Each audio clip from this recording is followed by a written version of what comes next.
কিশোরগঞ্জ জেলা বাসদ মাগজাদির পক্ষ থেকে সবাইকে শুভেচ্ছা জানাচ্ছি। সংগ্রামী বন্ধুগণ, জানেন আমাদের দেশে বড় ধরনের যে সংকট, শ্রমজীবী মানুষ তারা আজকে দিশাহারা। এই যে ঈদটা আসছে, এই ঈদের মধ্যেও বেশিরভাগ মানুষ অনাহার বা তারা ভালোভাবে ঈদ করতে পারছে না। পাশাপাশি যে হতদরিদ্র মানুষ আজকে এক টুকরা মাংসের জন্য ঢাকা শহর বিভিন্ন জেলাগুলিতে বা গ্রামগুলিতে বিভিন্ন বাড়ি বাড়ি যেভাবে ঘটছে, এই দেশটাকে একটা উন্নয়ন দেশ বলা যায় না। কারণ কিছু মানুষ আঙ্গুল ফুলে যেমন কলা গাছ হয়েছে, দেশের টাকা বিদেশে পাচার হয়েছে, শ্রমজীবী মানুষ লাঞ্ছিত হয়েছে, এবং আমাদের যে সাধারণ অটো বিভিন্ন যে মানে যানবাহনগুলি আছে তারাও যে নির্যাতিত হচ্ছে, চাঁদাবাজের কাছে পুলিশি হয়রানি, এবং যে চিন্তাকে যে এই ব্যাটারি চালিত অটো গাড়িগুলি আমাদের দেশে আনা হয়, ফলে আপনারা জানেন ওইখানে সরকারের চুক্তি ছাড়া আসে নাই এই যানবাহনটা বাংলাদেশে। ফলে তখন গাড়িটা তো বন্ধ হয় নাই। ব্যাটারি চালিত যানবাহন জনগণকে সেবা দেয়, যদি বন্ধ করতে হয় তাহলে সুরঙ্গে গিয়ে আঘাত করতে হবে, অথবা চীনে বন্ধ করতে হবে, ইনপুট বন্ধ করতে হবে। এছাড়া শ্রমজীবী মানুষ সুদি করে, কিস্তিতে ঋণ করে, গড়ি কাটা বিক্রি করে তারা 2 লক্ষ টাকা দিয়ে গাড়ি কিনে পুলিশের কাছে হয়রানি হতে হয়, পাশাপাশি চাঁদাবাজের হাতে শিকার হতে হয়। এই যে দুর্নীতিগ্রস্ত সমাজ, এই সমাজটার একটা পরিবর্তন দরকার। শ্রমজীবী মানুষের রাষ্ট্র হওয়া দরকার। এই রাষ্ট্র শ্রমজীবী মানুষের পক্ষে কথা বলেন না।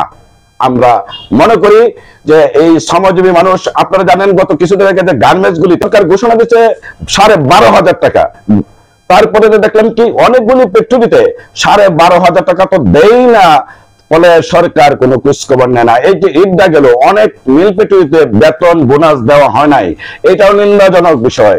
তাহলে আমাদের দেশের উন্নতি, আমাদের দেশটাকে উন্নয়ন দেশ যতটুকু উন্নয়ন হয়েছে, এইটা হলো এই দেশের শ্রমিক শ্রেণী।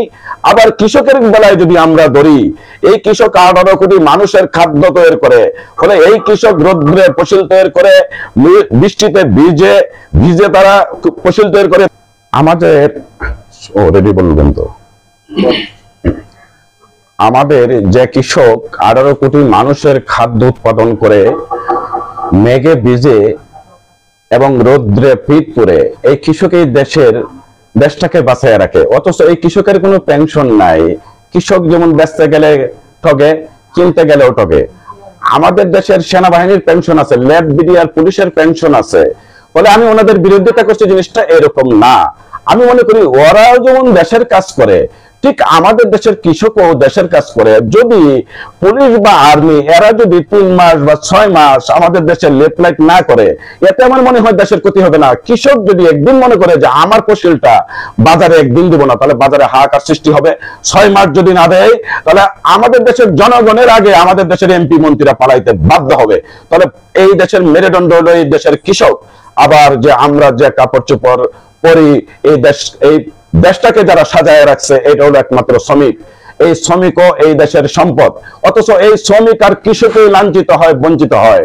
আমরা মনে করি এই শ্রমিক শ্রেণী যেদিন রাষ্ট্র দখল করতে পারবে, এদিন শ্রমিক শ্রেণীর দাবি আদায় হবে।